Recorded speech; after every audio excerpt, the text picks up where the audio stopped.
Hello students, welcome to Push-Up Classes, the resonance frequency for JEE and NEET physics. Let's make the turbulent flow of physics perfectly streamlined and start the video. So guys, for today's video, I have selected a problem from work power energy that has been asked in IIT JEE Advanced year 2019 paper 1.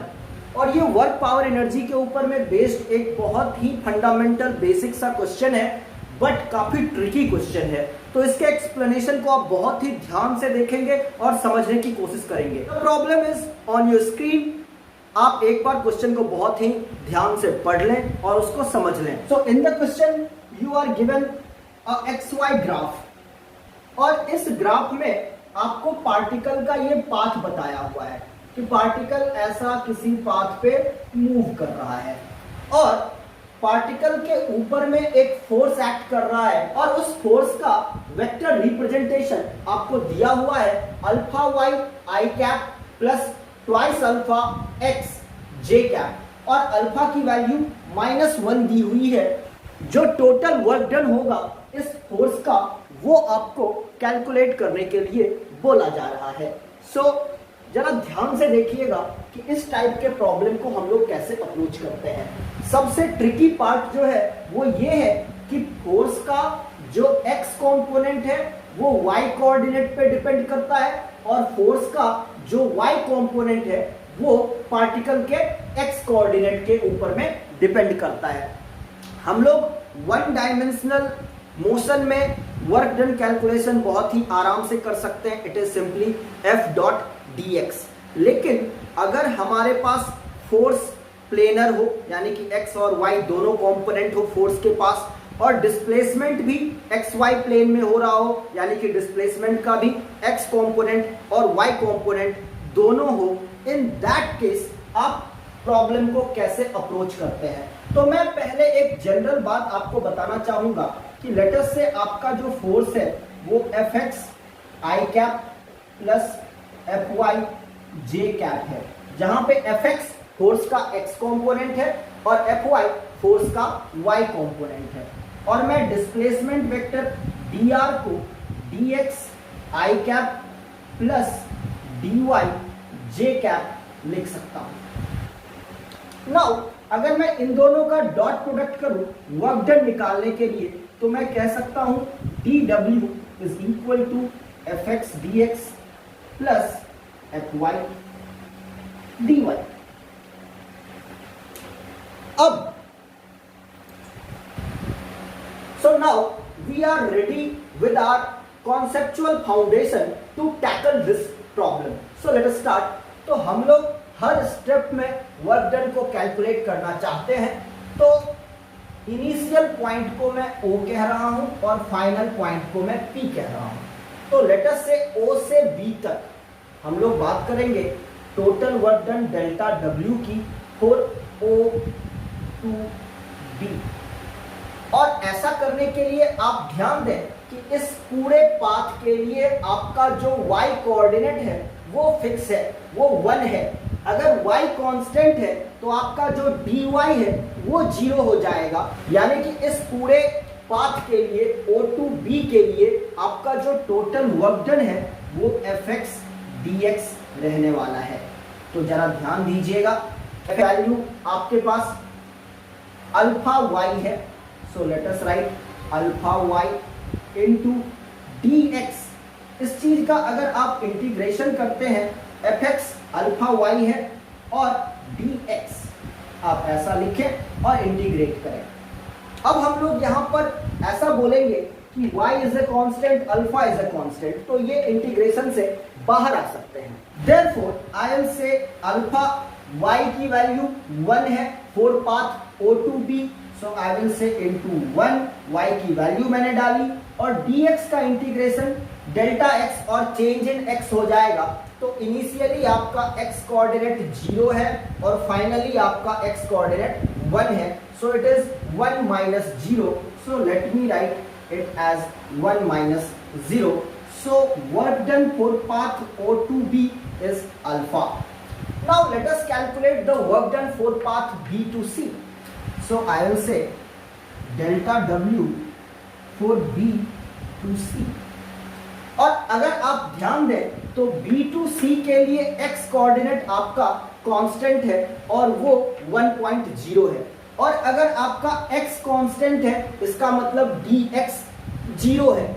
और इस हिसाब से dw की जो value आएगी वो fy dy आएगी। And let us right it.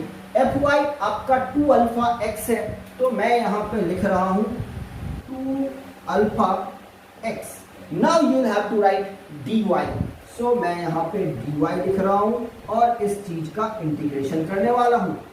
Now 2 alpha is constant, x की value for b to c is constant which is 1। तो मैं यहाँ पे x को 1 बना करके इंटीग्रेशन से बाहर कर रहा हूँ। एंड dy का integration delta y change in y हो जाएगा। तो आप ध्यान दीजिए y की जो इनिशियल वैल्यू है वो है 1 और y की जो फाइनल वैल्यू है वो है 0.5। So delta y change in y जो है वो 0.5 माइनस 1 हो जाएगा। So you should write 0.5 minus 1 which is minus half. तो माइनस हाफ ये 2 के साथ कैंसिल हो गया and you will get minus alpha. Now let us calculate the work done for the path C to D। तो मैं बोल रहा हूं delta W for path C to D। अब ध्यान दीजिए कि C टू D के लिए आपका जो y कोऑर्डिनेट है वो कांस्टेंट है, वो 0.5 है। आपका y कोऑर्डिनेट 0.5 है, y कांस्टेंट है, तो ये जो dy है वो 0 रहने वाला है, सिर्फ fx dx आएगा। fx की वैल्यू अल्फा y है, चलिए लिखते हैं अल्फा y और dx उसके बाद आएगा। तो लेट मी राइट dx और इस चीज का इंटीग्रेशन। अल्फा बाहर आ गया, y आपका पूरे C टू D पाथ के लिए कांस्टेंट है, 0.5 है। So let me write 0.5 here. अब हम लोग dx का इंटीग्रेशन करेंगे तो चेंज इन x कोऑर्डिनेट आएगा। फाइनल x कोऑर्डिनेट 0.5 है, इनिशियल x कोऑर्डिनेट आपका 1 है। So it is going to be 0.5 minus 1 which is again minus half. तो ये जो टर्म है आपका वो कितना आ रहा है, अल्फा 0.5 माइनस हाफ। ये भी आपका हाफ ही है, तो half into half 1/4 minus sign के साथ है, तो ये वैल्यू आ गई माइनस अल्फा बाई 4। सो अब तक जो मैंने कैलकुलेट किया कि O टू B के लिए मेरा वर्क डन अल्फा है, इसके बाद B टू C के लिए मेरा वर्क डन माइनस अल्फा है, C टू D के लिए मेरा work done minus alpha by 4 है। Now I'll have to calculate the work done for D to E, then E to F, then F to P. Okay. So guys, now let's calculate the work done by this force F for the path D to E. तो मैं बोल रहा हूँ delta W for the path D to E। और अगर इस path के लिए आप ध्यान दें तो आपको पता चलेगा कि आपका जो x कोऑर्डिनेट है वो 0.5 है, वो फिक्स है। चूंकि x कांस्टेंट है इसीलिए आपका dx 0 हो जाएगा और वर्क डन में fy dy आएगा। fy आपका 2 अल्फा x है, so let me right 2 alpha x dy और इस चीज का इंटीग्रेशन। सो इस इंटीग्रेशन को देखें, 2 अल्फा कांस्टेंट है, बाहर आ गया। x की वैल्यू कांस्टेंट है, x की वैल्यू 0.5 है, वो भी कांस्टेंट है, इसको भी इंटीग्रेशन से बाहर रख लीजिए। अब आपके पास इंटीग्रेशन ऑफ dy था और अगर आप dy को इंटीग्रेट करेंगे तो आपको डेल्टा y यानी कि चेंज इन y मिलेगा। So what is the change in y? Initially y की वैल्यू 0.5 थी, फाइनली y की वैल्यू 0 है, तो change in y is 0 minus 0.5 which is minus 0.5। So let me write minus 0.5। और अगर मैं यहाँ पे देखूं तो 0.5 इंटू 2 1 हो गया, तो यहाँ पे माइनस 0.5 यानी कि माइनस हाफ बचने वाला है, तो मैं इसको लिखूंगा माइनस अल्फा बाई 2। इसके बाद हम लोग वर्क डन कैलकुलेट करेंगे for the path E to F। So let's do that. Delta W for the path E to F। अब आप ध्यान दें तो E2F में आपका जो y कोऑर्डिनेट है वो कांस्टेंट है, वो 0 है। इसका मतलब dy जो है वो भी 0 रहने वाला है और आपके वर्क डन में सिर्फ fx dx आएगा। चलिए इसको लिखते हैं, fx आपका अल्फा y है और उसके बाद आपने dx का इसका इंटीग्रेशन लिखा आपने। अब ध्यान दीजिए कि y का वैल्यू तो 0 है, इसका मतलब ये पूरा टर्म 0 हो गया और इस पाथ के लिए जो टोटल वर्क डन है वो भी 0 आया। अब हम लोग बात करेंगे F2P इस पाथ के लिए वर्क डन की, तो हम लोग बोलेंगे डेल्टा W F2P और इस पाथ में आपका x कोऑर्डिनेट कांस्टेंट है और x कोऑर्डिनेट 0 है, तो इस वैल्यू को आप डालें। अगर x कोऑर्डिनेट कांस्टेंट है तो dx 0 है, आपके पास सिर्फ fy dy का टर्म आएगा और आप लिखेंगे fy की वैल्यू आपके पास 2 अल्फा x है, so you will write 2 alpha x into dy, इस चीज का इंटीग्रेशन। अगेन आप बोलेंगे कि x की जो वैल्यू है वो 0 है, इसीलिए ये पूरा टर्म जो है वो 0 हो गया। तो अब हमारे पास पता है कि F2P work done is 0, from E2F work done is 0, from D to E it is minus alpha by 2।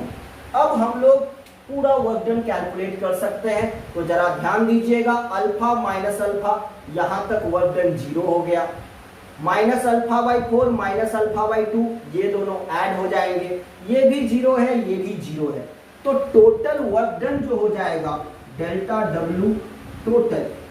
So delta W total जो हो जाएगा वो आपका minus alpha by 2 minus alpha by 4 that is minus 3 alpha by 4 हो जाएगा। अब alpha की value -1 question में दिया हुआ है, so the total work done will become 3/4 joule. और इस तरीके से आपने देखा कि 2 डायमेंशनल फोर्स के लिए और 2 डायमेंशनल मोशन के लिए आप वर्क डन को किस तरीके से कैलकुलेट कर सकते हैं। फर्स्ट लुक में ये प्रॉब्लम काफी स्केरी लगता है, लेकिन अगर आपको बेसिक्स अच्छे से आता है तो आप इस प्रॉब्लम को सही तरीके से अप्रोच करके सही रिजल्ट तक पहुंच सकते हैं। तो यहाँ पे हमने सीखा कि अगर मेरा फोर्स 2 कंपोनेंट के अलोंग हो और अगर मेरा डिस्प्लेसमेंट भी 2 डायरेक्शन के अलोंग हो तो फिर वर्क डन किस तरीके से आप कैलकुलेट करेंगे। तो बेसिक्स को अच्छे से समझने में, आपके कॉन्सेप्ट को बिल्डअप करने में ये न्यूमेरिकल का एक्सप्लेनेशन काफी काम आया होगा। उम्मीद करता हूँ ये वीडियो आपको पसंद आया होगा, इस वीडियो से आपको जरूर कुछ फायदा मिलेगा। और अगर आप चाहते हैं कि ऐसे ही कॉन्सेप्ट बिल्डिंग में हेल्प करने वाले और वीडियोज मैं लेकर आता रहूं, then do subscribe my channel, like the video, share it, and if you have any doubts, do ask me in the comment section. Thank you for watching the video. See you next time. Till then, goodbye. Take care.